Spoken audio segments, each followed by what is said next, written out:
Now, you remember Katie and Ashton, the AgCom undergraduates here at Oklahoma State, who were traveling with us on this trip.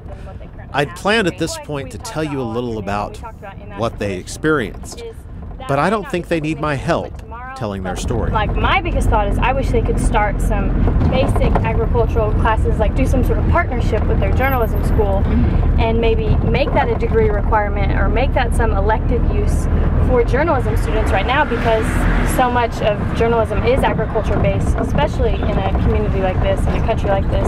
And so I wish that they could start there. And I know you've talked a lot about how you would like to see an AgCom program. Yeah, definitely. I think they should eventually, develop an AgCom program. Start out maybe, ag students incorporating, like you said, in the MassCom program, then ag students talking to other ag students about how to eventually educate policymakers and to get policymakers to see more agricultural practices through their lens. And I think it kind of made me step back and realize my role as a student, and how we could take what we've learned here in Uganda and apply it to our coursework at Oklahoma State University, and just kind of put it back into perspective how extremely thankful I am to have such a great program that we do at OSU, to be able to educate the public on something that we're so passionate about, and that's agriculture. As our time in Uganda came to a close, there were a few things this group of Okies all came to agree on. First, none of us will miss Kampala and its traffic. Even with the amazing crew of drivers we had, it just isn't worth the stress. Second, we genuinely like the Ugandan people, especially the farmers. There is something universal about the practice of agriculture, the determination in the eyes of man battling to tame nature.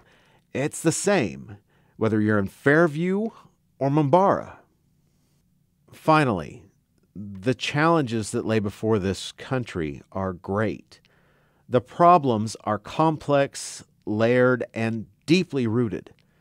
If you were to ask the 10 of us where to begin, which issues should be the priority, you'd likely get 10 different answers. But I think we'd all agree that the future of Uganda may begin with the fellows. These individuals are innovative and determined. I strongly suspect that someday they'll look back at all they've achieved for their country and reflect on the role played by their time in Oklahoma. Well, that wraps us up for this week, and that wraps us up in Uganda. As always, you can find all of these clips as well as the entire show at our website, sunup.okstate.edu. And while you're online, be sure to look for us on Facebook and Twitter.